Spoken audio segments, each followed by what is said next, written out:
Menkoma Solomon Carter Akwaba. Solo okodi. Dabi futu bia onfa over futu a chai Monday na start. Yes. There we say merci from kakra. Okay. Yeah, we to me for emfa. Merci mun tempa, we to me for emfa. Dabi me nyumre kwa meto so. Nti futu dia fa me. Merci mun tempa. Very necessary. Say yes brand we didi agora masa wo ko da ba ko se bobo nyum 2 days pe na aka ne ya adwuma nti wo ha unya brand wa joni kakra.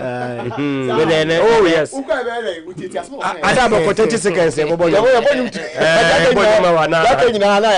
adwuma na ya fo obi no ye nti asa wa ni jebi e po nyum ra hase agi kakra. Ofa na efiada o. Na efiada. Merci for kakra wie yem twam ho a. Oh come on. Madam do we buy us so that's right. So there is you. Sex in some appointment. Now how may do a GB? Oh, so to me I don't know to kwano. I say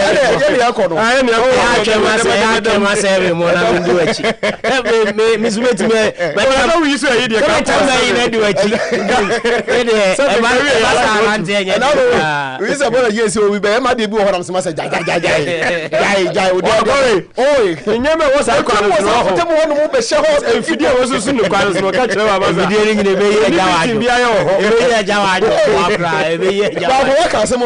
oh yes, and if you are who foot to be a Monday burn you can animal too. There is ability to my heart you be a sa in your mind. I be a drone the Anhanamfa. Last days is a dangerous call and answer is cat. And you call Niska. But me heart you be an insane.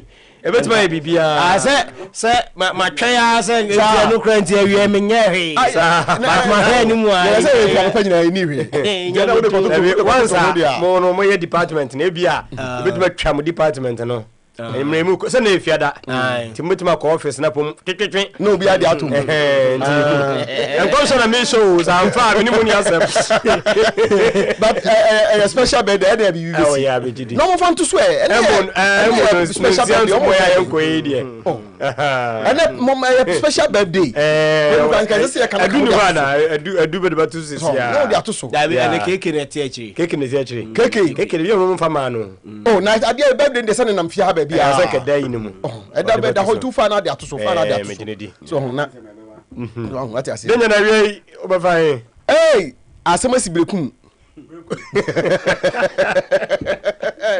over woni pa wan ko na ene asemasi omu me catch say ne won share space won check na so ko yen sa say okọ pa no wasem kontem ena omu say wo bai wo ya hwe wo yi a mo ba yi ti say wo mo track sa for the first time ensuo to no na dwonko bekum fo ginam so mo na also dabi almost someone na sa almost someone na akonfo awia eh wo gru ho a wo da pay akonfo awia of answer wonim almost someone na and almost dey tina no pa no mo te say ya ka no yere pa say Alexander Manu K5 and ma ba sunyane ne brekum no munim so ma kotokofo na yani ya ko fa ba foi there's a way there nan ka say kan no tumo masa bo hono let's masa na den ukra den no say nkofo no say o me track no be fa bia o mo ne no munga mu because so much we there and they say Alex has gone into hiding very necessary there and there to say oko into hiding onye na nwumre anwumre ben ofa nyumre na so mu na o eno nsoto mu je mu se ne nsoto mu be gire nkopim se tena match be ba so and this guys and me say na me na de na was nose mask so dem dem kan face mask ni bi and o share che no share space o mu so mu ni o na Mr. Wa na o Mr. Wa say ni mu wa hai o go share face mask ne che be si anu man tie u say Mr. Wa David pa ne sa che de heading so this heading be be tu ye be hu pa e ti o fa say de brekum a she yeah match na de no ma fa ni serious ah yeah say brekum for no fi say ha say be show no say 3 points we no munya na omso de na kotoko gidi say ha say ahyewa yes be show because any has in so bo ho ye ma has me hyen ni lusu na mo nsan yeah yes be ye topic sa na koye eno so ya de ba say ti say Chelsea she kotokwa na has she weekend ya points man kanya 2 points 2 points 40 38 40 yes 38 40 kotoko lusu na has sha kotoko 40 etoso 10 and has etoso 11 with 38 they say obeda ba mpacho say obeda free Alex say just 2 points 2 points on say dem ma Bekum Chelsea situation no bit dicey ne say omo last 2 games omo lose Inti se kotoko show mo that will be 3 losses and there's a chance that we 3 losses fall because when we are more yes and until na moment ni abre match we no some ko lose 3-2 ewo the Legon Cities ba Bekum Chelsea so mo ye ne ma pa masa omo ko ho a sa fe won hu de ntia asanam ke no we bi am fa yes in right because we lose 3-2 to Legon Cities and has ko show mo 3-0 so what I say and within you know I consider 5 goals 6 goals and almost 2 and you better in fact according to my sources the whole of Enra na Kwame every corner of Bekum na Kwame raho Charlie Bekum Chelsea oh nsem bebre ho ayentimi nka almost lose 3-2 to Samatex so say be acheche the last 4 games we lose 3-2 to Samatex and was share dreams 3-2 and lose 3-2 to Bekum Chelsea and I hashen o metu ba shako to ko 3 goals Bekum Chelsea na ko ba shako to ko 3 ana Bekum Chelsea enti ofa aye huhu ho Bekum to monitor lesson den K5 aba returning o chana pa na K5 picking right hand man chum so beko what na say o twam we ni ma say o besini call da menya basis ne so be o so betu channel pa okay into channel a strong contingent and a storm Bekum na Bekum na ma yanko bi ana yanyai me go for am nyomu ni sa emu eshi sure emu eshi in fact awia yi mi bowura mu no na Kwame monya hint ni say kotokofo na Bekum abekuru nu ti o mo say ne omo no omo so obabi omo fa bia omo no omo okay obi omo fa bia bia nti ene so ni pa na ofre no na so obesa afre ene mi hu ko be wi alam ka so match na ABA week 30 no nations are taking lead no match ba ko Accra Lions sentiment here say nations say omo sha edomu gina yi oh yes e ma omo opportunity say contest for the 48 here 5 points about 5 points na 5 points say 52-48 yes say 52-48 not just 4 points difference and aka nations 4 matches which is even 12 points and the nations can Samatex winning league in sir say nations say they tilting in their favor but since Samatex say we nations say Samatex so bo home on bo fa Samatex weekend yeah I will call the league say Samatex age but with 12 points in a 12 points at stake yes I know 7 points no the lead unless Samatex weekend I will call Samatex ya win back then probably a draw and I say another win and like I say Samatex supporter odada offer say Samatex share weekend yeah I will call Samatex champions 2023-2024 fantastic over unim de ntia Mr. Ake kasa no I foresee Samatex Eshe Karela Wawe asem we market to omo travel omo ko unso omo akoma we market there be omo call out you no wo call na go lose yes omo sa ne Karela e wo match Wawe unso omo akoma 3 home games and a 2 away match and Karela lose and a 2 away matches minim say Samatex be win 1 away game from 2 na back we against Heart of Lions na what she crash say be a nations be grab up me e wo kwem hey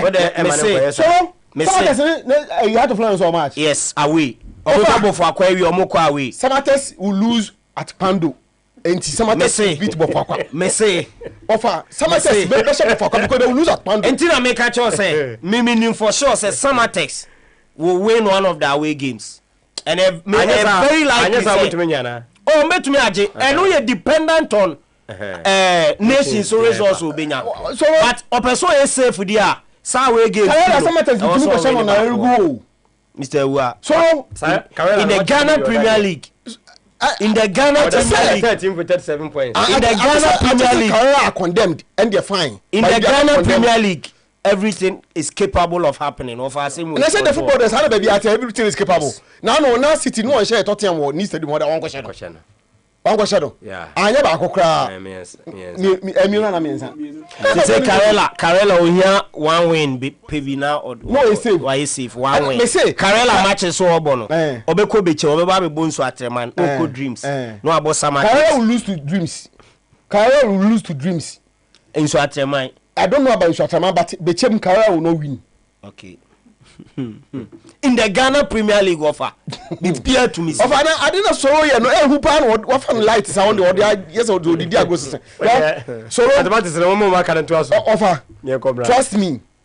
Heart of Lions will survive. Oh, Heart of Lion game they difficult because Samatex. Yes, a difficult. Samatex. Heart of Lions will survive. Abantem. Heart of Lion is Samatex na Bantem. Keshe last but one and last game. Commit me a prediction of home, but a Bantem dodo. Of what would the entire house record matches me no name because say Dreams actually next 2 matches are almost Piaco has to form. So Momo son is Google. Matches 3 or say 4. Nina yes 3. I hear Beshe Nina. Anna has for I launch operation top 4. And the supporters coach in him who and none of pay coach in Bunku to get players which also throw almost share Diana. Also, on the almost almost share Diana. On the some match and for gone conclusion. Diana game. Say, has a share. Oh, on Besham. But you said the last 9 games, Diana Boa will only lose 8 or draw 1. The last 9, yes. Okay. 9 matches, Diana Boa away this season. Omo lusu 8 I draw 1. Wow. Opa wait my results no. Say time mu dia. Okay. Adriana Gold Star share 1-0. Bofo Akwa share 1-0. Olympic share 4-2. Midiema share 2-0. Brekum Chelsea share 1-0. Insuatreman share 1-0. Nations share 2-1. Karela ni 2-1 and yes that is my boss how many matches no our bomb is 7 or 6 okay it should be more than that sir yes it should be more than that okay yes intino Adriana enye good travelers e will league ni intino but this has made them feel say but for coming in have 4 points in the day. Baby a radio so time about for 4 points and na and I won't say league winner and Casano teams be F and maybe for granted. Almost feel so but for a back there. And sometimes me they be a players on almost psyche or the game they are very important. Most of the games are more underrated. But for a query RTU way into a mobile home there. Oh, we the match with there for my. But a league way no. Unse first and I need to make us oh team way and they could have best players in India. But they say evenly shared players na obo for akwano on any dey unbet me about Heart of Oak unbet me about Kotoko players or more we Heart of Lion na RT you know ubet me anya best 3 or 4 o dey on buy any Premier League side on bebo so hu and omo ye players omo bobo Saturday special Christmas gala area inter areas and hwan to ono share player Kotoko a e dino ena ekuta Kotoko fo no but tu yi Kotoko ni free wa o feel so on this player no almost standard dey pe monto omo de so e wo fie na solo de be kwa abaye ba ye beba abetua so yegu so ka ne se nyina no mawrem fi se Kotoko Aston me sunwane awiei anwumre ye be hwe 20 man squad a omo de ekoye Kotoko without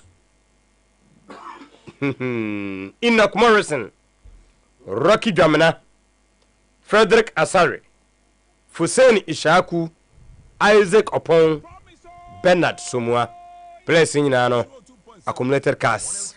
Omo to me and travel with the team. Nti yebesha Kotoko 20 man squad. Omo so mu here 3 points nano, edi free brekum. Na yebestop Kotoko habiem. Minim se club licensing board pusu mu hu dia. Ebi ejina di yete. Say Krobia decide say going to next season omba appointed director of football ano suja abrocho no me bi no oh yes omo ye wa abrochi Ghana de me se bi wo ha dia abrocho dia bebre wo ho ti kotokopɛ so omo ye bie na ekwane omo fa so eye recruitment no omo sa kire mu kakra asan se ohwe de uma Dr. Prosperity ogum ye dia disconjoy ne doso nti owosa omo ye appointment ye behwe na eno so yetumi aka ho ensem ewie ede ahremo and of course ye behwe club licensing board one chairman yes Dr. Kwame Benuako ena ede to dwa se omo be yade bi na omo yade bi ansantwofo hwe yiye na ma meka so makwaje bribe nyesa de besi ni nye enwumre yi ye be gina ho na ya hwe sa ensem no ono akasa na futuo no de ama coach ne din ene otu ado na kwani ananka sabire no mu na o se ye ma no eye adwuma bi ede so eda ho na omo hobiem ene o mafa miensa ti eya asante ne club license na enwumre adwuma enwumre na omo abiem no yaba abehwe se clubs without women's football club yebe sanction wo mo yenkobra yeba yedede aka aba abeto aso opi wo pipes enwumre omuka ho bi na ejumadi yi ede ebra wo repam yede aka nyina eba solo tino handles ne say Oyepa and Promise Sports on Facebook. Oyepa and Promise Sports on Facebook and a Promise Radio on Facebook and also show no air live. Promise Radio on Facebook show no air live. Oko wa obinya bi na wa share na waja comment ewo ho na ya kenkan ede ama said be ya show no onso obeka obi dey discuss you the bar ye be di hu nkomo ba no asone so na wa mana e krogen enye se abrante na ota chocho didi atem nsem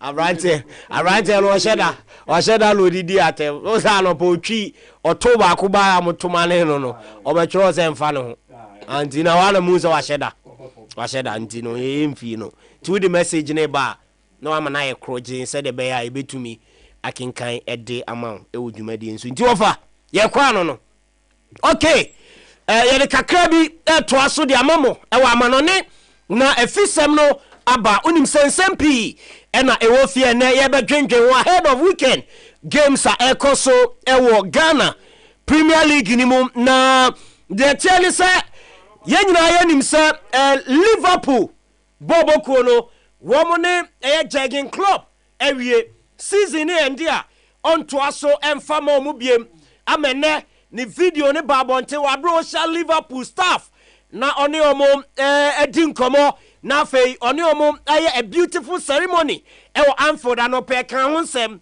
na obi aso nim se an slot a coachi final emprempren no na eba abedi juma edi ama Liverpool Boboko no at the end of the season away ora no akwaye press conference na the press conference na se no na an slot one a movie ahead of Liverpool and what confirm say oh no cre Liverpool adwuma no me na meba abeto aso na say and what can in some for ebusane say slot ya te say uko Liverpool at the end of the season was say yes I can confirm that I will become the trainer there next season and no and slot in somewhere what they are to job e won a press conference asia eno HSL Liverpool Boboko ni you waba ebe dituma enso e de amomo eno e de free ho eba former Man United any Arsenal striker ni din e de Robin van Persie unim se ono ehye anase wahye coach na sia oni junior team sibi adwuma na ewie betimi confirm dia ma say walande the first senior managerial job with SC Heerenveen Netherlands omo league ni mo entuko Dutch league ni mo team ba ko e fra no SC Heerenveen womu enase say womu atunsa ade afra Robin van Persie eso mrana omeye coach enso mfamo mu eno eye juma owura no etumi alande enso ehonoma wei eye ne top managerial job ono so etumi asoma yede ehonsem emamo jumadie ne so ene enwumre mi free ho amedemani chem ewo the big bout eba so nyame admo chena eye Tyson Fury ene eye Ukrainian Alexander Usyk ena ede epim so ewo honoma we no enya sem ketwa kra bauta obia eni ewo so ye pa na de tie ne se okay former eye British boxer Ricky Hatton edu ba bi okokun wrestling kakra wakasa ede afa bout no na Ricky Hatton ena di tuja ese nyame ya admo chena bauta eba so anwumre no the Gypsy King eye Tyson Fury also be too hot for Alexander Usyk. Was about the big difficult. And Alexander Usyk we say one kasa watina say na wahwe ekwanya na mrante mienu no will be a first one in Tokwa na ogidi SM Tyson Fury ebe bo Alexander Usyk from nyame aduma ochina anwumre eno nsemo owura ne dindi Ricky Hatton awoye former British boxer wade etudwa na Ange Postecoglou over Ange Postecoglou edin komona Postecoglou mi hedia asa na anu de see no eda so ha owura no every say weekend ni one Sheffield United ena ewie e Premier League ni mo last game eba so Sunday ena Central for Sakobusa Ange Postecoglou ese feeling no still et say wa bra na anu ada Man City show now supporters e boje omuso ena Ange Postecoglou di tuja se sadie na see no o say the worst experience awanya is a free time or chance here eso ye coach o say e bin to ne da na experience we pa no o hu bi da no ngini da eso be hu biem e bi say utimu kobobo pa na and supporters person Lucy na ye show team na supporters any aje bodede e bon samamo e de ma team na one ne bono or say the worst experience wono Ange Postecoglou wanya e wone managerial career mo a eno ensemo rano e de atudwa ahead of game one Sheffield United ebo weekend e wo EPL ni mo a ye de ho nsem e mamo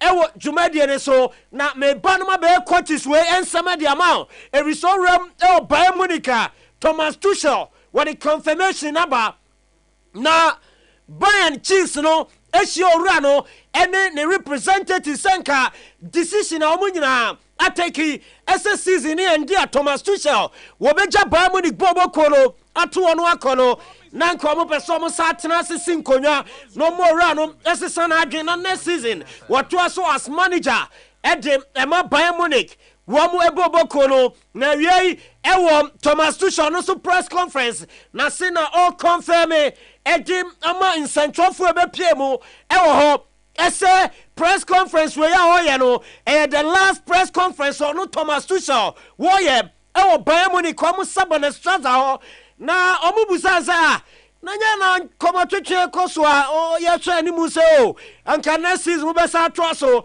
edema Bayern Munich bobo ko na ba ne sai e na aka se we your last press conference I will have ewo Bayern Munich wo mu home e honum no ade tudwa se no kre enkomatwetwe koso wo mu sinkonya na mom agreement no wone Bayern mpanyimfo entumi anreche enti decision omu take here in the month of February next season onye coach and former Bayern Munich still side decision no estande enti Tuchel chiremu a wone Bayern nkomatwetwe no a break it down onto us as head coach for Bayern Munich womu bobo kore no and so the free over in the space of best 1 month only Tuchel the ekenwa coach is best in sia and I rejected Bayern Munich bobo kono Xabi Alonso the ebaye Julian Nagelsmann the ebaye afei the professor one also thereby we Bayern Munich wa bra Ralf Rangnick one also catch omo say what timini omo nya adwuma we kai Oliver Glasner the eba na say e Crystal Palace bobo kono mo one also rejected omo Eric Ten Hag catch Bayern Stone and Man United adwuma no ene Thomas Tuchel yo mu coach wa mo hwe ni mu so betena no wɔno so ama ɔmo nsa esi fam a ɛno yɛ the sad story of Bayern Munich Bobo Kono in the last best 4 to 5 weeks ɛwɔ Bundesliga ni mu ɛno so ɛwɔ nsɛm no tu shale kono anopa woti today's sports so say Maximiliano Allegri wabra Wednesday oje Coppa Italia edisi ne naso no wone eye Juventus Bobo Kono mpanyimfo titiri ɛno owura ne tidi Cristiano Giuntoli maso to bi bo mu he wo keka na adwen ere kyerɛ mo ema oni players ni bi kra so enya ntokwa kakra ewo dugout ni mo enya no nko a yesu ko eye Italy omo nsantoni kese bi ewo ho ye friend Guido Vicaggio woni ni nya ntokwa ema Bayern weni ye Juventus wo mo Chiefs no esobon Maxi Allegri esomra na omo ne ntwetwe nkomo na Maxi Allegri koye no ondi waso waji Coppa Italia ntinofobia homasa adwuma no oni na kwan o ma treating no eye very bad edema ono ni image ene ni career na awie ya yese eye Juventus wo mu Chiefs no wo ma sake Maxi Allegri ni nyina ne se omusi suban a owura ne dana di no ensam fata Juventus wo mu Bobo Kono wa fa ni die amfa man panyimfo no ewo team no mu no mu ka chenza masa oji Coppa Italia hoje de top coaches aboma Gigi League Champions League Gigi bi ni ade na wo na anu ada ye the pressure kakra bi to so eso modern ball form na kwaje Coppa Italia masa obeso de cup bi be hye ni ase umu ade ye no ntimi enya adwuma bi ma chese few weeks ama aye Syria me bacho season na bana wie no Maxi Allegri empanyimfo sake no eso mu ntimi ene ne nya adwuma bi Juventus empanyimfo ni wie ye ene omu call under 19 mo since 2022 coacher was so Juve under 19 no emu wono na sese o makofa no eso mra na omedi djuma emfama Juventus wo mu Bobo Kono enti few weeks aka e wo Syria nim no ubehu Paulo Montero eso no ejrem as head coach for Juventus Bobo Kono we interim basis or hechre ama season no aba na wieye na bibia akoye adiamomo enti Paulo Montero ene the new manager for Juventus wabra Juve gusua eni Thiago Motta etwetwen kamo eso beba na wabedi djuma ede ama Juve Bobo Kono Paulo Montero ene that screen is no a former Juventus defender aoba ebeboa emrebi atwam ema Bobo Kono ene amakoye ene momo ene wono na interim basis so to so after the sack of Maximiliano Allegri eno eye de free ho eba me de momo ewo eye dwumadie ne so na me free ho Meko Xavi Hernandez Cruz aseye enro a o se Almeria kamienu a wo mo entumi ante no wieye yeso akọ make comments bia no pawate ho nsem ni pi ese Basa Bobo Kono baby asesi ejina no eye difficult eso omni Madrid ebeko head to head ewo Spanish La Liga ni mo na Xavi de atuja ese Madrid Bobo Kono is so me miles ahead of Barcelona eno na yesi one Laporta tin sam no say kwa we pa sembe no okay ema yesi one Laporta buafu ama sese krade kamia yese one Laporta enche bia ono so ebetumi abesake Xavi Hernandez Cruz ese omani ntoaso bia as head coach for FC Barcelona enche kra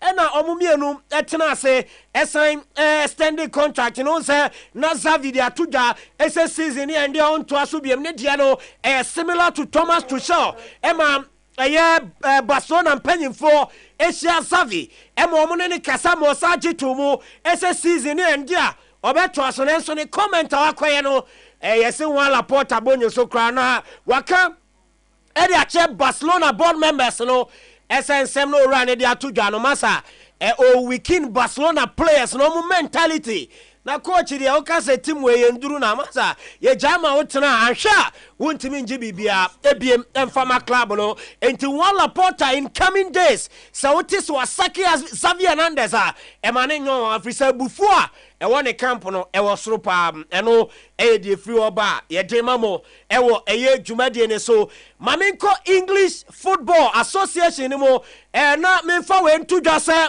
wo mo edemra fufuro biaba Nenche Rafael Varane di betu dwase wo head boss our football mo amedru baby na e affect no yes English F no wo mo dia tudwa ese fitness season e ko under 11 under 10 under 9 any under 7 nkwada ball ye bo e wo schools mo eno oma banning heading from football ewo enkwada ne side enti yese a fitness season enkwada ne bobo a won be make sure say akoda bia ni ho a wode ni ti ebe pimbo mu si etu kona na mbusa na ne eti no ye tu kona kika wo be da head ase ana se bia ya peja bo bi wo wiem na striker yi ko se na akoda yi ginachi wo so nko huri no pimbo yi eto nchen no wo be da pima free ho ebi se mpanyimfo eyi yeti e de bobo mu every nkwada ne bo mu ewo omo colleges no omo schools no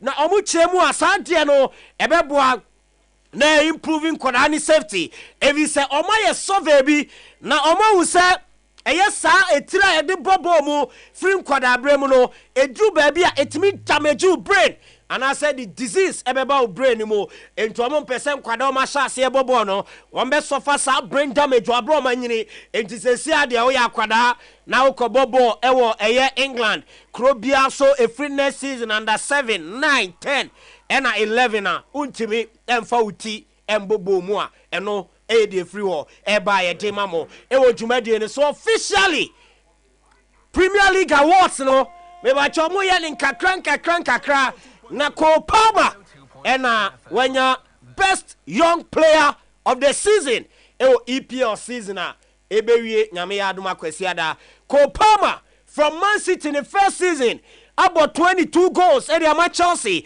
wenya 10 assists ewo Premier League in mo waje award no ede esini na so as the best young player of the year in the English Premier League and also the free orano asye ba ye gina no so na ye de amano ne nsem no esi enanwumre ewo dwumade ne so show no to aso e de amamo still live on 102.7 Promise Radio live on Facebook Promise Radio NFA Oyepa and Promise Sports live Promise Television Telestra decoder and so bibia Edem Clementino to aso e de amai medase Solomon Carter Bernard Obrempon Nyameba first message de minim se menyane ye dia my best friend Bernard Obrempon Nyameba o se Brekum Chelsea beye Brekum Chelsea 2 Kotoko 1 minim se nanka behye na Bernard etro dia minim se Bernard besan ababiem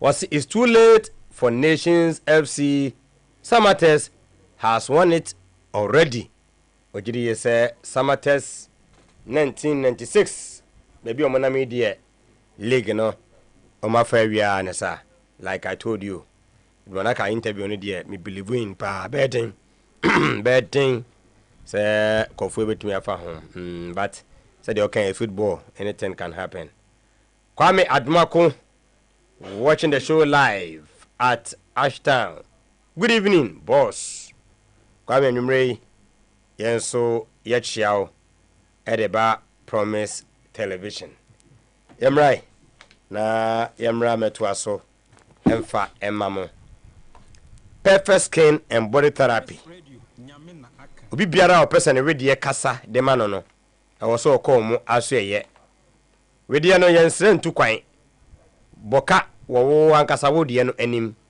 na nya fe no me emfa emawo enti pimpo no wohwese bi wo bi anim na bretia wohia ne bi ne nanim a bisan yie wakọ perfect aso eye ya clear the free nanim stretch mass weekendi obekọ eye ayedin so be yiwa wam afi na apam ntoma no okọ hoba obetime twa wam kakra na odi agenchia na enso ben kra de wanhwe yie no wonkọ ni nyina ne se gye so okọ ho no mo tattoo no wompe akre na woti kwa ni nyina eye perfect ensa no adwuma yetimi ye ebra sunsanso bia nso emma echire we echi no ye body slimming ewie pa na ya enlarge hips ne kakra de amount wo de gina jeans ne mo fa adum bonwira na chese guys no bia ehun sampa wo na wo ba no na ya mo afu no nso aye flat ewo ho enomo ye koboshen Abraham Junction osu aye Akwaje Park mo amwo takrade no eye Keten Junction Episof Lodge Hotel 0553 312911 na chese wadru omo asuye amanyema akoyie amuzu garlic bitters ena me kan fo ma won enwumre ne makai wo se ebomoden emamoja no flu ewo enipadua no emu mu a cholesterol atai mu nipadua mu no amuzu garlic bitters ene beyi ede afri ho enomo mo jonso sem no se be flu yi a jese yeko amuzu asuye monso a mo ye stroke patients no mo modern na mo mpebi na nyema enkoyie ni nyina emu no support o pancreas no yes na chese jinjina nyema kama enu nti amuzu garlic bitters ne de uhia so be pebie ama nyema etimi akoyie ede ama wo ye ko amuzu aso ye nemum wona misty herba dani herba apidank KNG herba eno ewo mrum Kolinak Ashtown Fedmans okiwa anase enkrade ne Okashi drug lane na nabuache herba Halo herba Tenatek 0247 776743 yemfa wi emrani wia na chese dia kan nyina no action said ye twesi ni aye baka no say action OP wallpapers 3D wallpapers bearside lamps ring lights blind curtains plastic wardrobes center carpets air diffusers flowers wall clocks water fountain dark game we nyina no emafie ye fe won bo no so kama nti de bia no won branches me no ho ayema mo amoduru adum no inside Nana Kosi Ajeman building our first floor next to Hello FM building emu mo so amo kronom no barrier opposite Kronom market first floor and a honso mo be hunu ewo ho 0540 353 750 and the squatting was say how is everyone in the studios Bridgewater, New Jersey. Yes, see in New Jersey, New Jersey.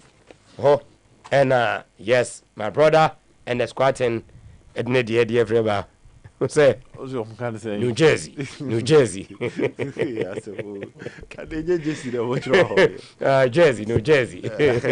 I'm going to Toronto. Toronto. Who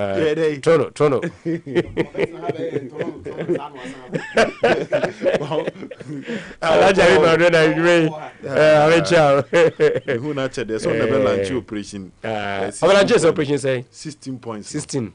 Okay, you got to say. Omenya 3. 3. Nyafo. There be Omenya 3. On say Odi Kaka sa got connect 2 no. Okay. Omenya good results. Some boss are 2 we no lunch. Okay. Operation 16 points. This are 2 no na first 2 na summer test. Medium no. Okay. And I no got kunya 4 points. No mum na me kana okay. After that na some lunch operation. I get you. Inti operation say 16 points. It means 6 matches and 18 points. Yes. Inti so target 16 so we win 5, one but draw 1. Oh. Meaning you are not going to lose any of the matches. And omoye no got kwashe Legon City is 2-0. Inti share whether against me whether against Brekum Chelsea be manage avoid a draw or a defeat next or so meaning Kotko and Penny Force won't lose any of their matches till the end of the season. Hard to folk Chelsea, Olympics, RTU and Bofakwatano. Yeah, but her senior sons and 7 United. And I say then Toronto. Tono. Pintimin Casa. We're carrying now a Diana Dina home. Of an Amebanam say any weekend. Any weekend, yeah. No, but then it's when me. foreign water. Foreign water. Oh, I see. Make foreign water mo bi nko ju bi o make so ya kra free am no ya baka na. Me first time ah. Enye Ghana. Me lunch bi no. Enye Ghana so be sure. Oro ya check mo say Ghana. Ana Mr. Wong say Ghana company being so. Me I sure that bottle a package in cry different cry. Package. If I to so so. O ka say fan to. Na bet mo bia na bi so. Ama a client fan throw eyi ambro facility. We na politicians. Now to aje futu Fridays ana. Oh, Fridays. Fridays I any pie and the plans yes. It's got for no more for plans anytime. By no more yeah na. So your plans Monday. Yeah, Monday starting Monday. Now I remind you pana. Te be do Friday no I convince eh. Obe bad. How the capre da obe your plans. It's do Friday then now boys bibia plans Judy. Ono tufu na ya na be. God.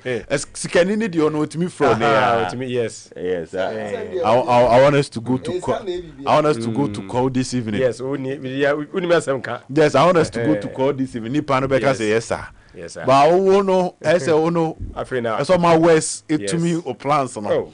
Monday na Tuesday now remind yes, kasa because I can't pass me am catch madam. Why arrangements mean Friday we be at me jigu. Oh, sir, no, I saw your backup one time. Very necessary. I saw your backup. Plan B, no. Yeah, Plan B, no. And no one said them pian too, but over test what test. I shall stand it. In an answer, bro, say, tell me, movie as no, I say. So in case first option no BBC quickly now no what no second year test what test we can name now and no emphatic because we emphatic na me enu kabo masama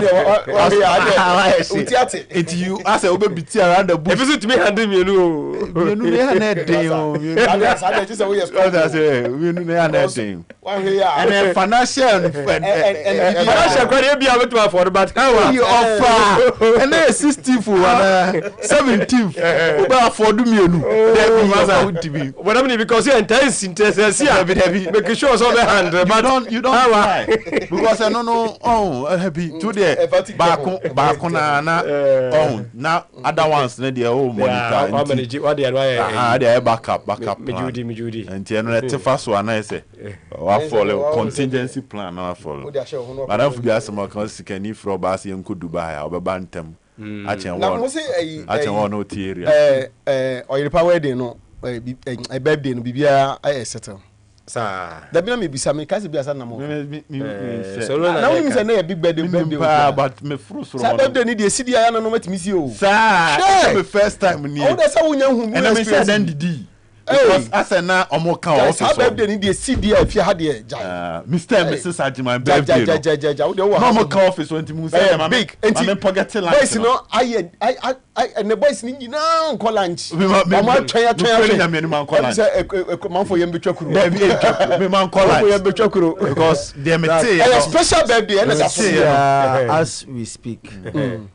Solo Onidi Fianopa Anopana ode ayi fan onum kakra no we serious me say so me fa cha to be for to be me twa me head so we nya ne die because me out be train what obai no what say or the pub on the first time I was about to so experience the Tanzania woni so de o mo kan no and you say e ma obai no bet say pub birthday dey ana lunch sorted say about 5 and no and then you only di e wa twa lunch ni nyamba ontina hoy e no obu say e dey na esi question we dey e dey na esi na si dey esi so what you busa sa obu say dey na esi question we dey bisa me abi ni huwae esi ke bi aka ye pesa me na sa me me frustro monitor ni o ma but na why di signal no ebi a me signal no o say me ba enche ya me signal ni tell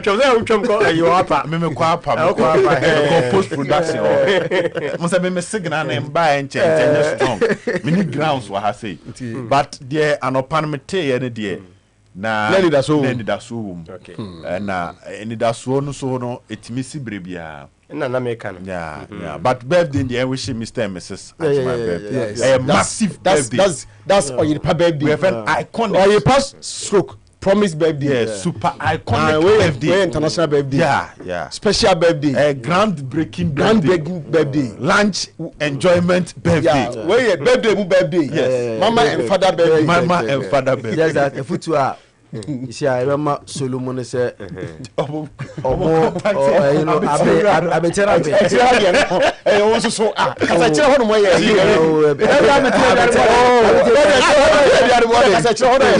starting contact fast. Now I'm saying,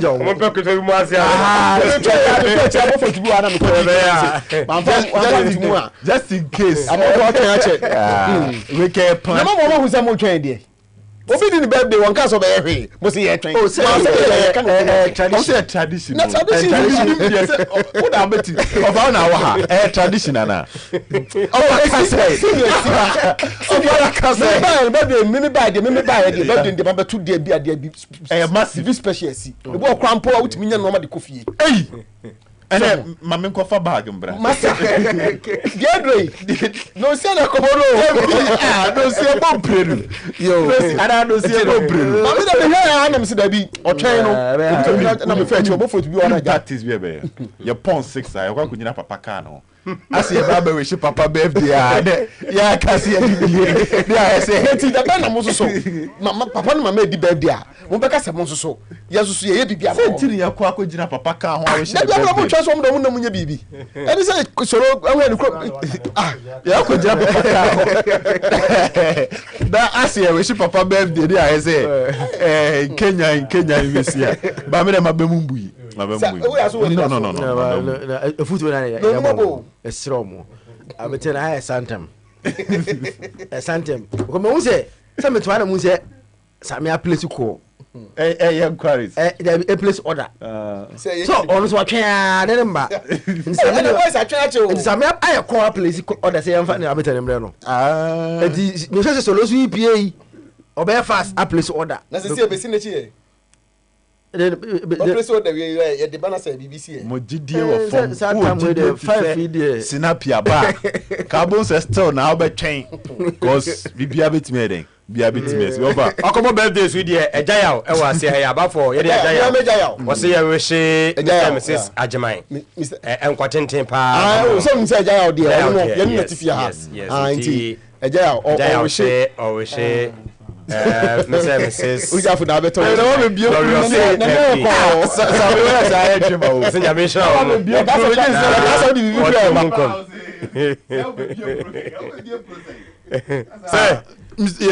Say action. Yeah. Well, Kotoko brekum na Enoch Morrison, Frederick Asare Fuseni Sahaku, Isaac Opon Bernard Somoa out of the game. From my checks, it appears that Andrew Sintimen on also the yellow card or Kotoko game on boy against Legon City, so he might also be out of the game. I also Intiminsia kind be. Of a no may checks be on the Kotoko squad. Kotoko has Ninano. If we are being frank with ourselves, or more squad in the yes. Minim clubs are how do all Ghana on betimianya 3 top goalkeepers like Frederick Asare, Danlad Ibrahim, and Muiz Poate as your third option. Minim club all Ghana betimianya bisa.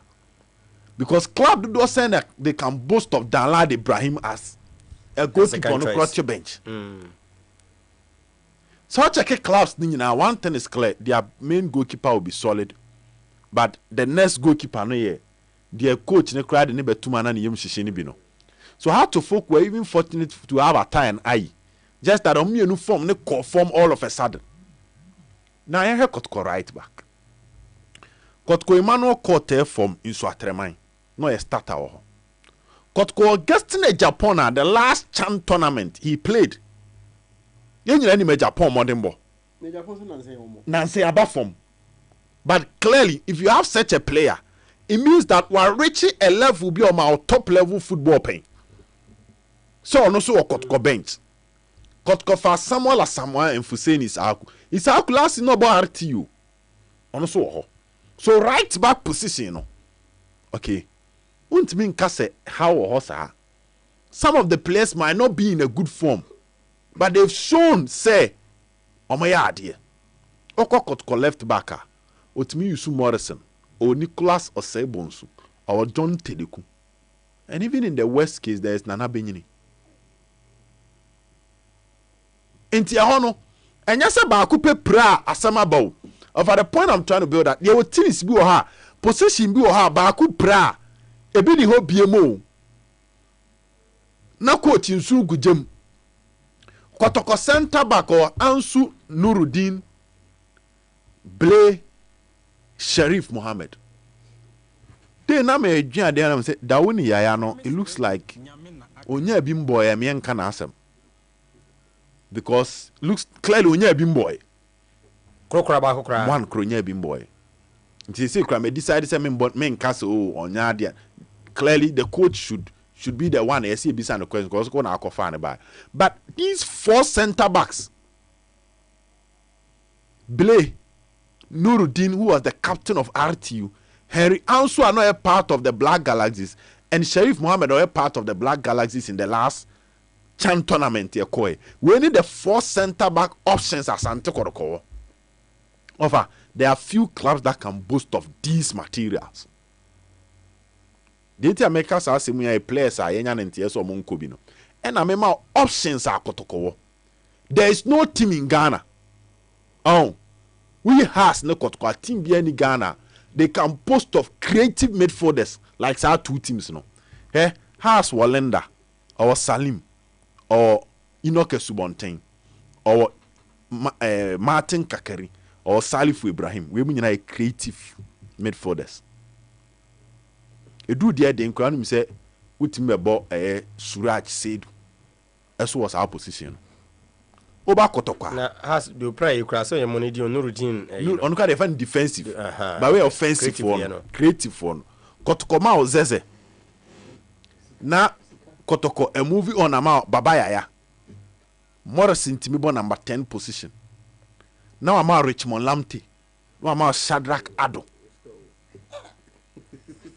Offer club saying what's ADB or Ghana. Zeze, Yaya, Lamte, Shadrach Ado, Morrison. Omunyina bit me about just behind the striker as your creative midfielder. And so 2 teams, you know, why they are struggling, no? Of a some case power because a top materials no more one will go maso you. You can talk about Kotko's defensive midfield. But how no free no Sheriff free no. Which means how Kessia better and probably a number 9.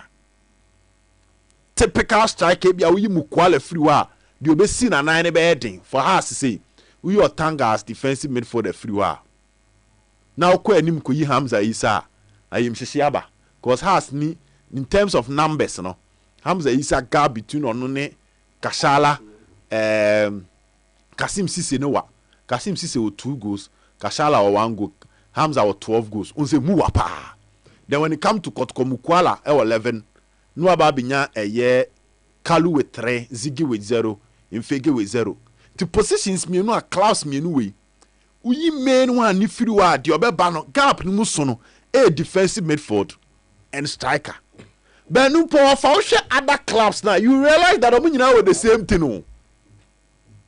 Some Tesaya can. Their top striker or their top goal scorer is a winger, not a forward.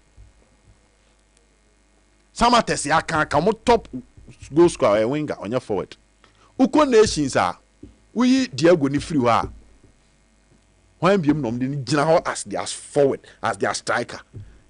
Ghana has a par league near bon open typical strikers. Clubs can crave in our you say the first striker will be a 7.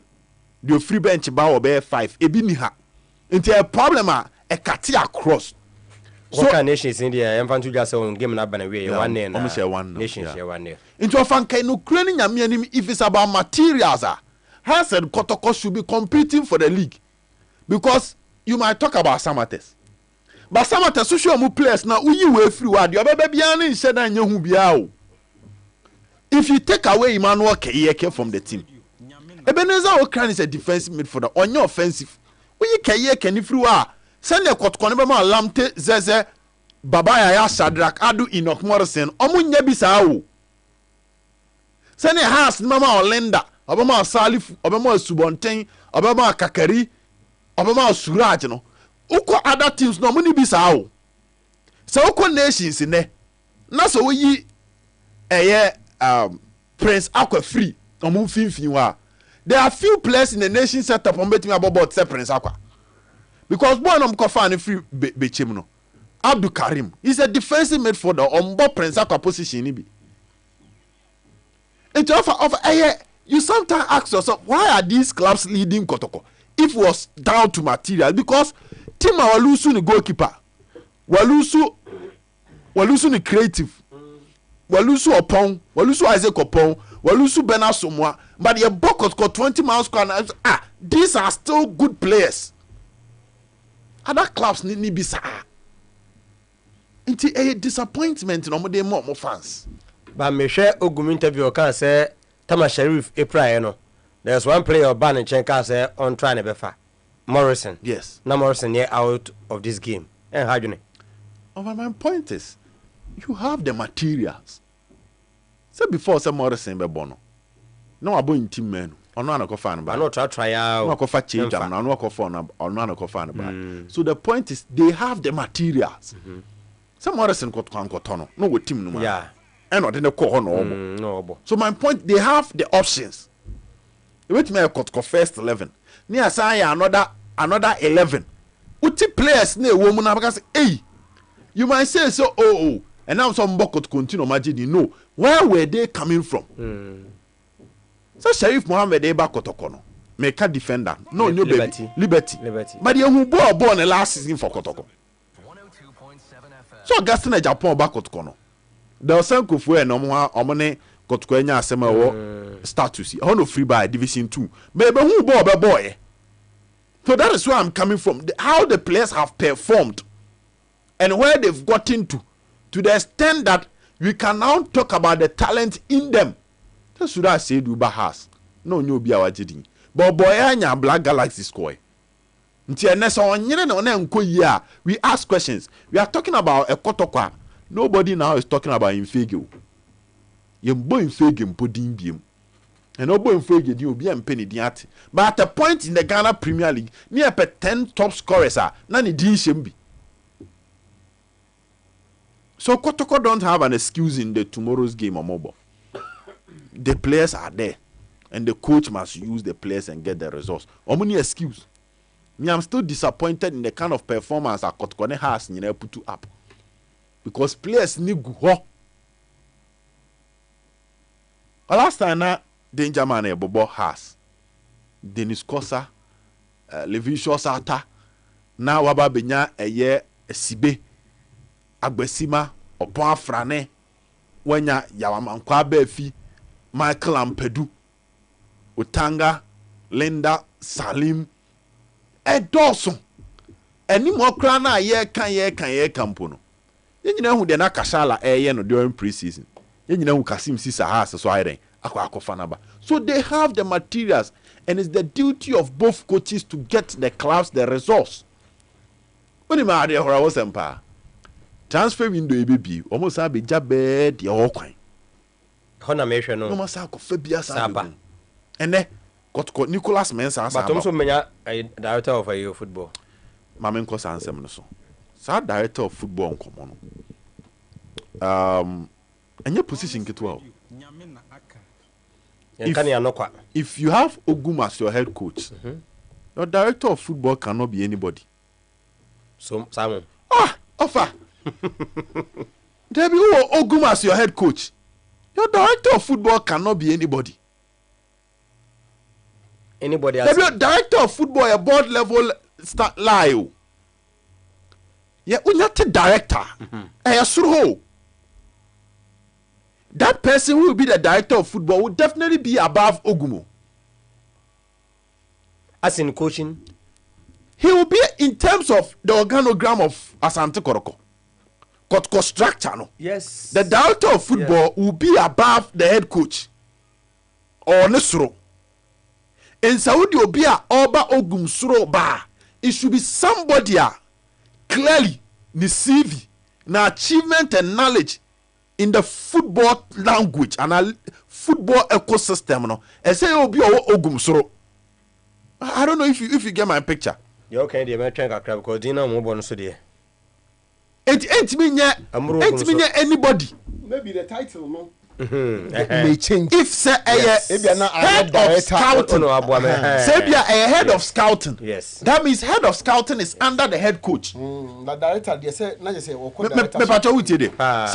Manchester United will be a head of scouting. You report to the head coach. You don't report to board. Who player now? What catch coach? No, be catch me who player we you.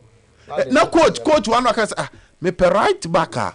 Or what these qualities, the age range to say, the strength to say, the height to say. Now so you follow the policies and direction of the head coach. So director of scouting and now head of scouting is under the head coach.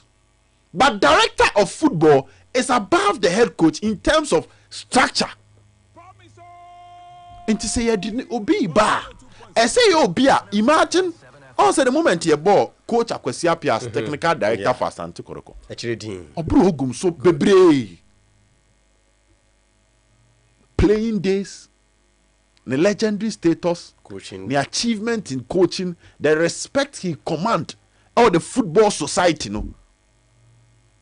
Se nipa ne saa no to ne nsa frɛ sɛ brabe tena manimu a den sɛ obebu n'animtia because ɔyɛ obi a wodi buo soronkoma no ti na adwuma yɛmfa general manager ma obi akɛkɛ yɛde ma obi a adwuma ne nhyehyɛ no workers ne bu no ne nimdie fa adwuma no wɔ soro a ɔto ne nsa frɛ na ɔtuufo a ɛnyɛ me yɛte yɛse na ɔde tuufo ɔde na experience na ɔtuufo wɔ adwuma no.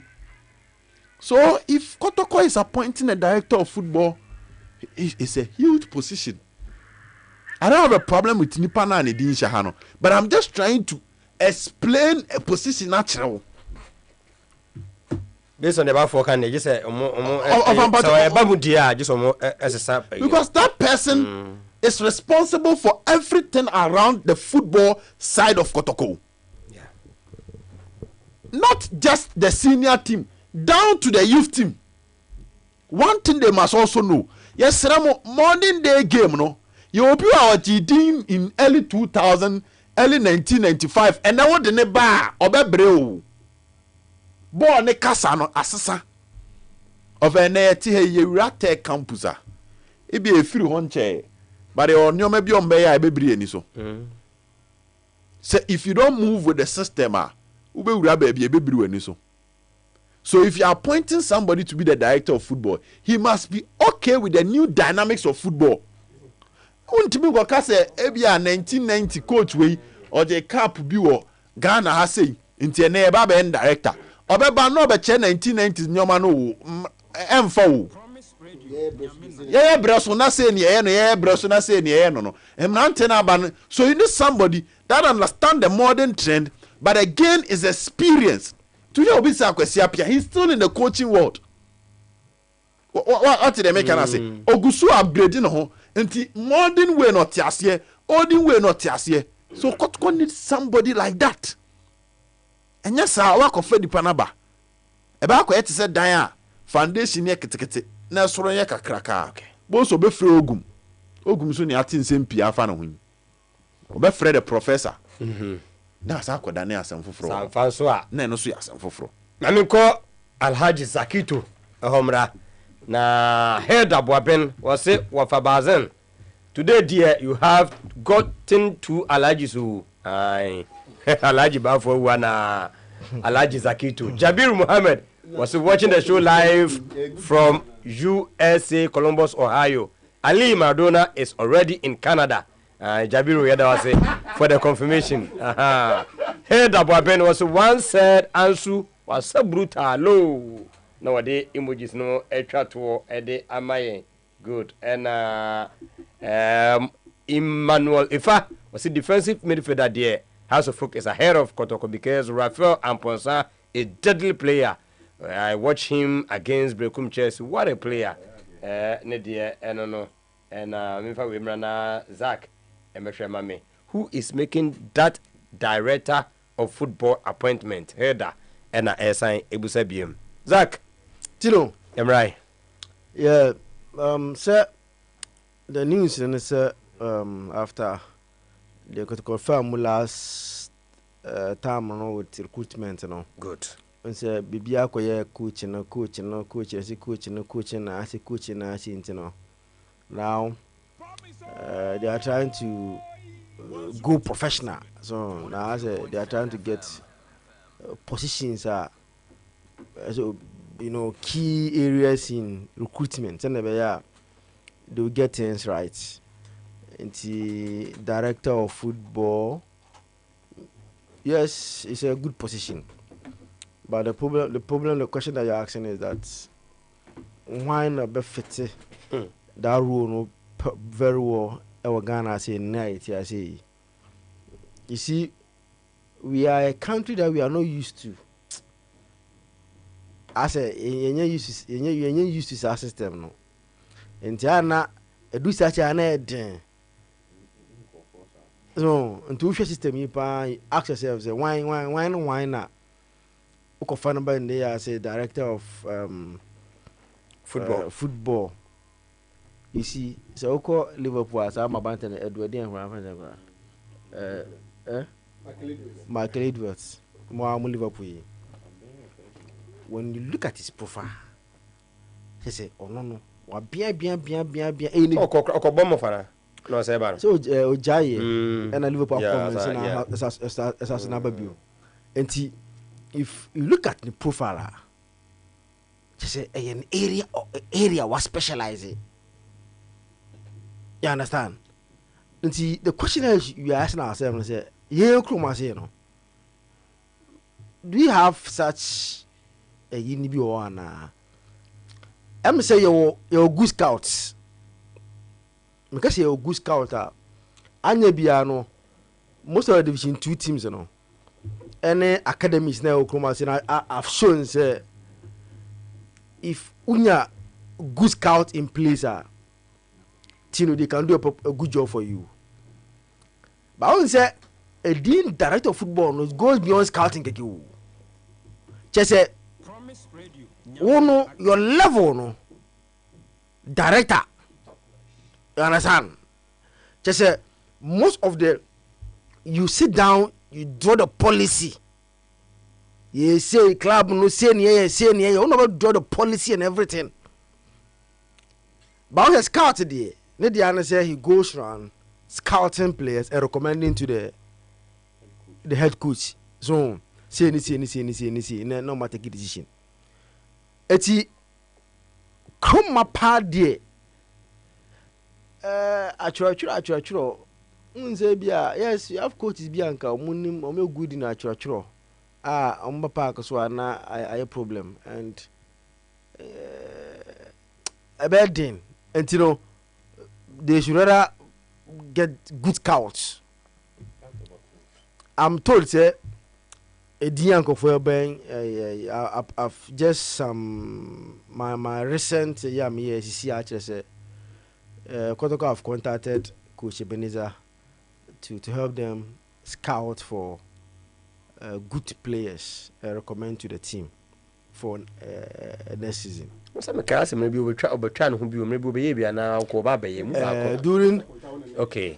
So no what even Kwame Chiba no say no okay man so ma odo ko ekra no even Kwame take over no say Anna or hesitate but no say omo de nika bi omo ntua nti we say obekọ status. I don't know whether onya koya na say wankwa no omo status yeah so omo end so no say ben de madam for omo end the status I think there were settlements around there. LT, this is what I'm told. Say the current IMC,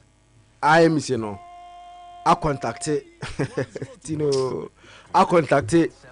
Coach Eben. Say at least he should come and help with scouting na on recommend league now no so far we change no at least obey on your recommendation for mom say bia I've seen player A, player B, player B, C. Non for less than for mom na omonso no entenase with their technical director Kusiapia, head coach Dr. Prosperity Ogum and the others no na automatic decision on the players that scout no at the abroad no.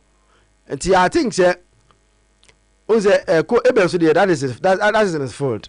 So at least say obetimi I remember say the last time I met Coach Eben already me didn't come deep was mentioning players be like didn't come all chame so far league mu eko team ya this bad no bony age no can we play away PSA no bony age play away wa no bony age and I said he was he didn't come on obo players bia omo yi omo o league ni mu an office any club bia na obo go forward bia na signing those players no at least to have signed a very good player and let's hope say what they are trying to do no yield some positive results because we know Kotoko must get their recruitment right this time around.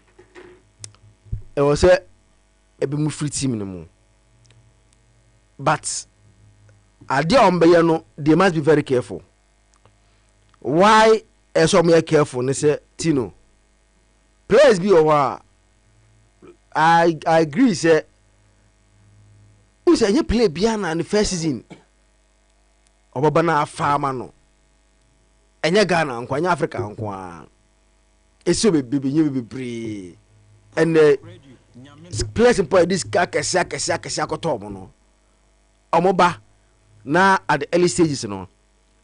Because of team no maybe adaptation, team maybe a struggle, be pressure be into no. Almost that player will struggle to find his feet. And you know, why not careful at you know? Ube ho say second. Na wako ja good player be born the next day no. No so other team na team need you know ne some fast so. Eti the KK experience is a clear example. Eti ha enya abotre with how quickly you know because players are fail mo bokotoko ne ha so ma faili. We feel say you can't tell the do. And until they say teams no try say they will sign at least a 4-year contract be. Ninja 2 years be na Kroma say I does do. So fleet the Kotoko players you crash your domina bia bia in your 3-4 and Ubermboa. 3-2-2. Old Aiden but the Iba idea the distance. Ogum second coming the say 3-4 na. Coming man can yes na nchurubia. Nebium pa. No man can nchurubia. On one say yeah so asane. And what share say the maximum no the 3-3 be because for example even if you are picking from the 9 time now if you look at player like Augustine Japan the contract end they just say he signed 3 years. So that's it. If we say Lamtia, his contract is ended. Just say 3 years. Yes. That's what that's it. And so pick his place in at least just say maximum can 3-3. At least 3 mpodi. Se ba kushigua na onye mi papa mi nu a at least obeja won faso. Ba obo se Kroma say no. Na akosa no 2 years. Bebe na o say 2 years a obaba akwa fa be first time season amfa. Obo say be a second no. A fire na play demand at Sakosoro because also a farmer no yard. Contract so end. So the demand will go high, the person will be demanding bigger salary and those kind of incentives, you know, before he extend the contract. And I think that Kotoko players, you know, they are not bad, sir. Ebia bebrana enye fama. And the reasons can be any other reasons. I need players bebreba adaptation. Ebi wa pressure. So obi wa just say baby o free ba no aduane pa no odi no. I am not comfortable no ba be onya bi ndi. It's a lot of things come and a bomb board. I'm a player. Ebi oboko team mu no ohun so. it's why you careful ah. Why you must be bringing the pam A, B, C, D, near pam they will bring in players who are not better than those who are going. Because I make a work okay. Bebrina mobile yeshinka ombaya no tamanenya woko ujisen ka bonus no. But the show said they are not better than Keke. I want to say clearly they are not better than Keke. And I think say let's hope say special supporters ni tumu fu enye no mo so na deba no amoka o se na no okay mukwala advice na dey ma supporters ni say and if football no adeba kwa say tia say ni say upe football no afa dey nkwala na dey ebo obenya panyi ba komienu bi na omunamu to guide the young guys no but team bia ne obonu modin bia no nkwala do so and if you pick the two teams that are playing the Champions League final, look at the squad. Ubenya Emerishan and Matumos and Fukrok, the striker. No. They are canina, no. Their age, no. 24, 25, 23. If you pick the Real Madrid team, show me ages, you know. So look at the ages. Chouameni, Camavinga, Vinicius, Rodrigo, 1-1, Jude Bellingham. If teams, you know, teams here and the Premier League on pre, Man City team, you know, Haaland, he just 20-something years. Yeah, 14, 23, 1-1, 20, BB. But you get player like De Bruyne, 30-something, or no, or did experience ever got it. Teams na omubo mu modin nu nyina no nkola na tutu mirika o place on tutu mirika o be bre eti but ade anu ye nya ade wo kroma se ne the big clubs scouting young exceptional talent ye nya ade ho enti ye kwa ye nkola na ye kwa scout no ni akwa scout nkola mo nya ade na amon kola na mo ya de ni mo makokwa na teams no ebe oko team kitwa na 1 year na kotoko na edis kekase are chasing them to sign them.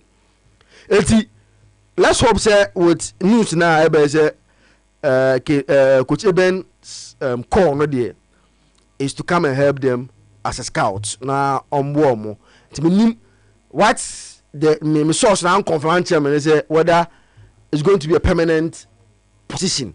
And I say just for the recruitment keke we are na oko all the source na ntimi ama me details and the only answer and me ni ya no window no be no okay omu hia ne mo as a scout na players be a scout from division 1 division 2 premier omu exceptional players omu kati o metimi abo no on recommend no more in the recruitment process.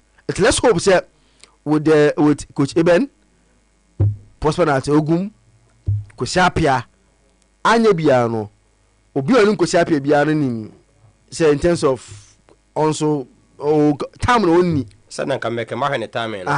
Time only. Because see, time I got to go busy. Off season, no about World Cup qualifier.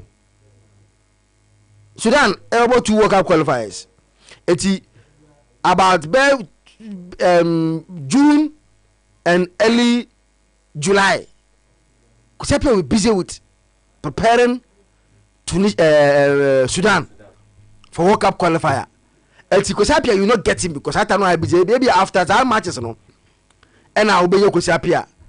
Eti no more now bear from the scout and the coach. Ebi ani send the details na Kosiapia baby I will be no go through. Eti I think that Kosisu position no. It's about time for some because if we can't get him say or say now or boy because just imagine say the technical director was to be in Ghana here I also know Okoran the be also a monitor air share in Yama Koso he would have seen some good players 1 or 2 because in the area Obianum Kosibiana a blasters no I don't call year bringing in young players on board. I don't know any year pa. It I think that going forward, we should find a proper way to define, and as I say, you better be from pa because clearly no, the time na or woman team no emwa because this time around Koto cannot get their recruitment wrong. Because of the previous experiences now on my phone. No. So let's hope say Coach Eben, yeah, he's a very nice guy. I think say Obi Onimni Bianzo, you know, an area that is good at. Is one area that he's good at. So sporting talent and scouting them. Now why recommendations? And let's hope say with the help of Coach Eben, no, and the other guys, you know, Omit Miabuana or Masane. Good players send be ya bibia betimi akon kan e de amomo so his squad dey omodi ko dey e me admo china no pa e ba yeah so china masin be ko so omoni chase masin yo cha nti o china ye wo 3.5 hours no nti se ba ye benya botre na ya hwe how Kotoko approaching the game preparation and bibia no Omaya about this game and tell ban by being able to near Urasa so. Inko danger homra na be a final one. Michael Owusu AH. Emmanuel Kayeka's contract expired. Nobody sack him. He just couldn't play. That is the story. T Michael no. Okay. Danger. A contract expire and renew. Say honey club ne pemem pentina man to us. Onu hu se bia want me amo. Bia nke man some more opportunity. Minim say kasem ne kan say second there but yans based on the okay yans second or just but yes you buy over justify na to me. Yeah, can I say I say ya man enough space to develop. So no buy no. Now there were equally good midfielders. So you have to fight for position. Sabe on about the call you know Sabia no Mudasiru no money ade so what I say. Now we so the free medium buy na no on so offend say the okwa Libyan and say Agadas mo nti clearly Fabe Gama wo ho so what I say we got am to so samfa say when you ambra manwura mu a one here obi anya age ma but such the who yenti ne kofa ande ne bae so ye ma wo time na nkakra me ne o kan see ya into supporters ne ya me no ya adwin se du ba bia supporters ne so ya na o mato mbu kakra ba ofa ye se utu ekura no fa no to mane no fo ye nsem twofo so ya yeso e ka onna ka me bebe ye so ye ka ho bi ye so ye tima no ye se ne ye sibi twi nkofo se ye twi nkofo mu ye ntimi on twa pia sibi na ya na edu ba bia ya na ase ye nim sine obi ya sometimes ye mane look like ase ye de ye kra na ye all knowing but the sad aspect of it is say you can't say we are edu be na ekra na ya sa 360 degrees na sa bibi foforo enti yenso ya ka ho bi yenso anyuntum say yenso ye moa ofa ya mama message to on keke dia no the contact and on team na etna say mutually and on party ways enti then because Silas Osesi be so the same thing say he wasn't sacked. No, he wasn't. No, like couldn't prove himself at Kotoko. No, he wasn't. Yes, he wasn't sacked. And then the contract so and like, was someone wanted to observe or correct you say the contract no and the contract and Kayeke ne Kotoko and paying for then and it's now say mutually. Now or some either a year or years left on his contract, but on the management and it's now say mutually, or party ways a terminate contract. You know. This is just additional information. I'm say, and soon or coy, just that on the management in the transfer now, mutually, no, or mutuality contract no be a party in ways. I be Mekaya Numum. He spent 3 years at Kotoko, so one chance again. Agadas came to meet him. Okay. Michael, Nina, offer according to my men on the grounds, no, sir, new structure now, Yenina Bosu Hano. It appears a bit more deeper than Senia. Ye nyano for now. Club license. Okay. Yeah, it appears a bit more deeper than Senia nyano. In fact, on say minim say una obo tia kentin din na. Yeah, mekai ni dey poppy. Yeah, so on say na ye hwe director the nipa be sporting director. And na ye ka say say obede ka say coach Eben there then be problematic kakra because of ogum we no and say example cra say Kwesiapia is a sporting director obviously ogum or Shanasia is okay but say Eben ko ogum sura so at as so scouting there then he comes under ogum then and also Emma okay now mabo Otiakente well say you more Otiakente there then the information I'm picking and they say right now Otiakente will come in as the sporting director because no me caso bichemu recently send them for say bechem dey say anyadin okay bechem dey anyadin ofa ah we anyadin and akotoko calling house bechem danger akotoko is calling oti obefie me adwuma house bechem me bele me say bia na we giant man dey about according to okay so me source na the man say oti would rather come as the sporting director until I make say be a bit more deeper than say ehunu no then my good friend Eben will come as the chief scout. Mpacho what you say? Skabekumu. Ananya na no zaki to better how be list and pay impo no list Liverpool confo bebre na nyes kan ere. Yo. O pesa o pa de pa. That you say. What I say and wofa say oti with ne know-how, the technical know-how. Why sporting director, a technical director of Ghana Football Association, meboa. Why coach at the highest level at almost all the big clubs in Ghana. National teams say Oba as the sporting the technical director and as a sporting director of Kotokwa. He fits the bill. Otiakente fits the bill. But what them say? Then Eben come as the chief scout. And you name Eben, well versed in that field. Say MP players say play MP. Eben I wish you know. Play BR for positions for Ghana betimi satisfy some positions for other clubs mu for another club obetima ka kire. For instance, if I say bia say career for weakness for number 2 ebe betima ka kire say so wo ball na coach wey wo career how boy dia number 2 bi wo yemfa say bia nso atrema na omkofa na oba be hye ho betima ye adwuma no. That is his specialities no bi no enti say wo nya Eben ama na ba ye that say adwuma na ma wo I think now what satisfy one key component of recruitment team bia no eba sa no ebe yi pressure na free ogum so as in on one esa kofa player na ebe ka chense na kofa player by na yese sansen no so that what the banner say coach no hwe no ne technical director call confirm no mu wie no mu nyina akọ bankrom say okay player we there based upon the kind of boy person bono season we mu no of fitting into your game plan no makoko no because Manchester United to way Liverpool wo way Man City wo way enya player bi anu mbe fa no onimbo ni boko sinya mi ni ba on fitting into omo se na on person bomba omo nkofa of am pato dem che na se on fitting into omo nkofa no enti enye se bi a ye se wo hu ni se o ya de o ba bi ni akofa no enu nti na ye factor no ma bi no last season House of Folk recruitment omo ye Met my catch say about 80 to 90% coach Eben. Most of the boys now, who has coffee no. Met my catch say most of them were recommended by Coach Eben and other coaches, but at least Coach Eben I know. And say what say I think say Siasi was a striker. One of them actually can say here for the past 2, 3, 4 years ni. Yeah, like I say has a better recruitment last season. Just that.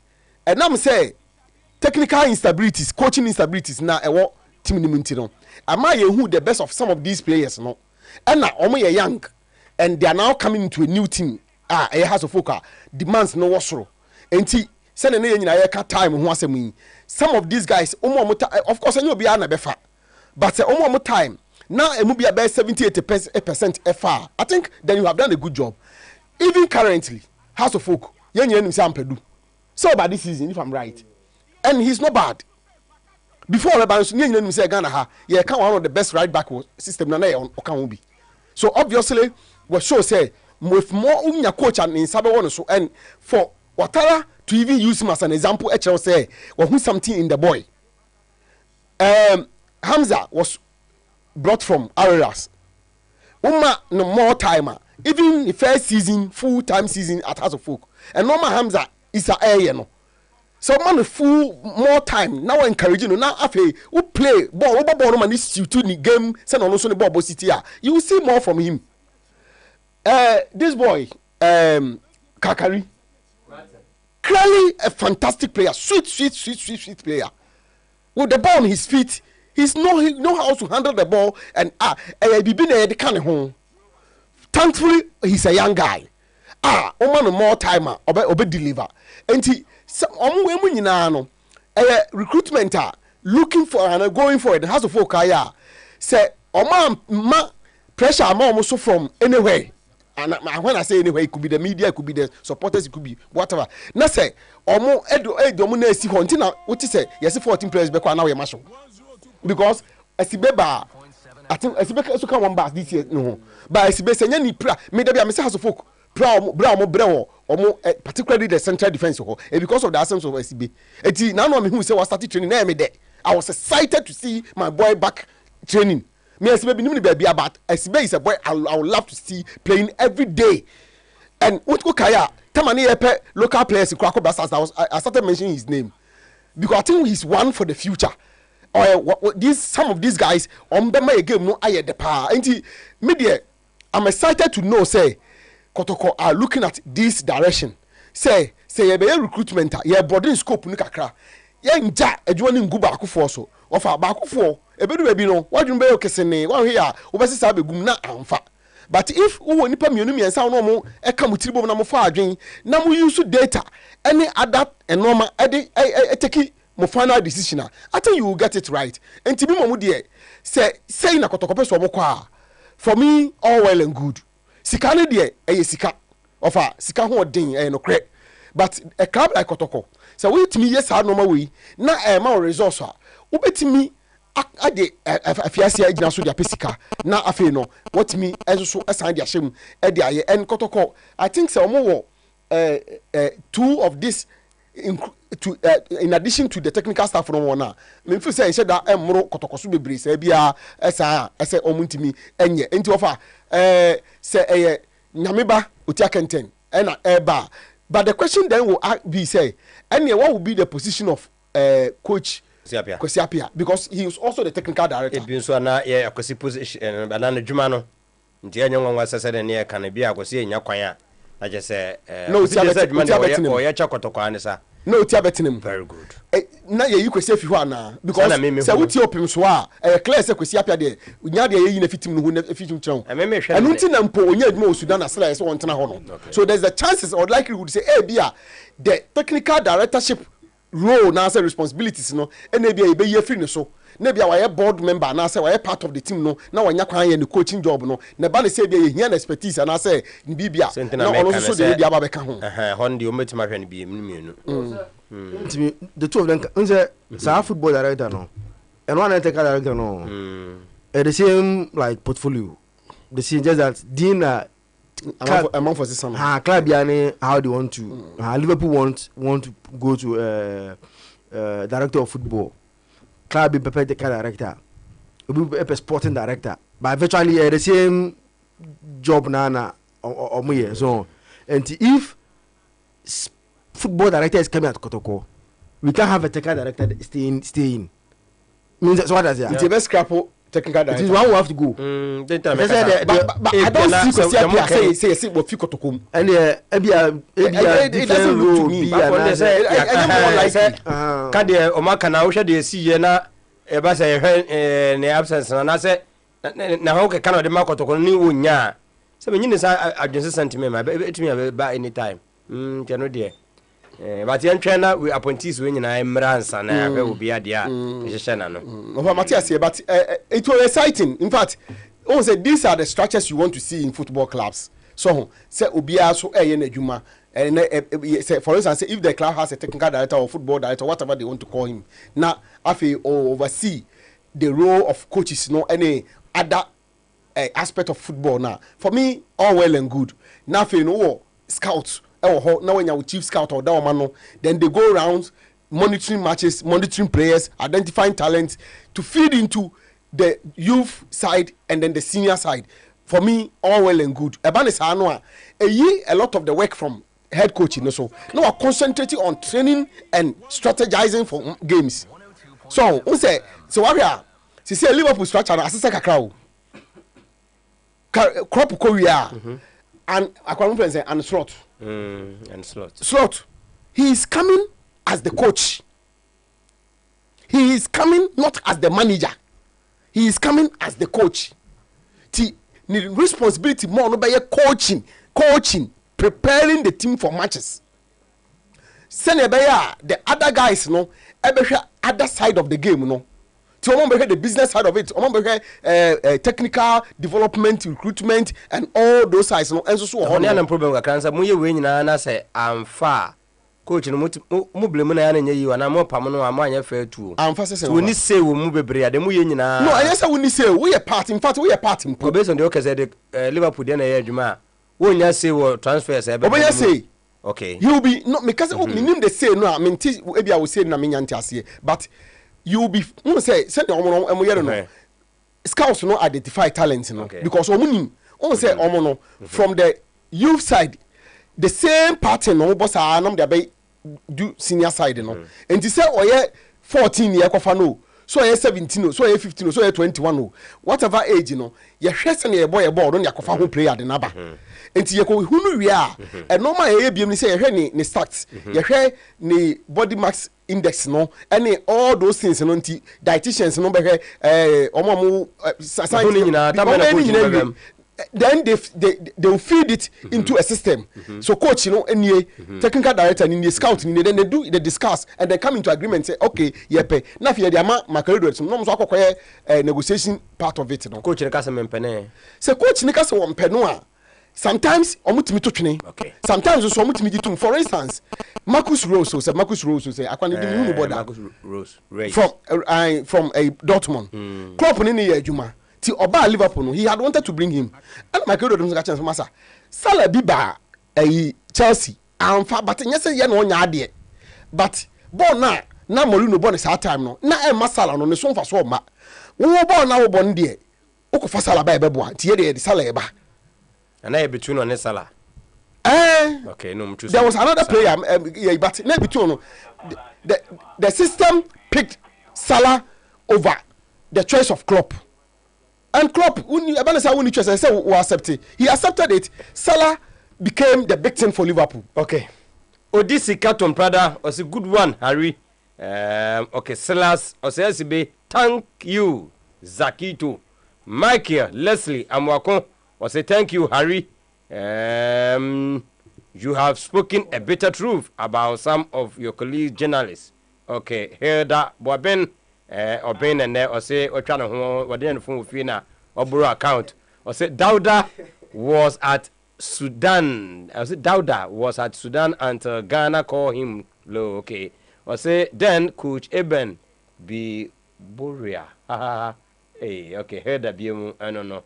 And Silas or say CB or say hey Eben recommended those players for House of Folk. Are you clearly House of Folk is struggling with his recommendation, Heather, ABM. Because Yapia will still play an advisory role even if there is a technical director. Yada say. And between Julian Brightwood and Salah, okay, minimum player now will pay Akahono, Percy, Ghana, Abeku, and so Eddie Atumusa. Mama, Yemfa, the Aka Infa Coast Kakrana, Yen sorry, 0536.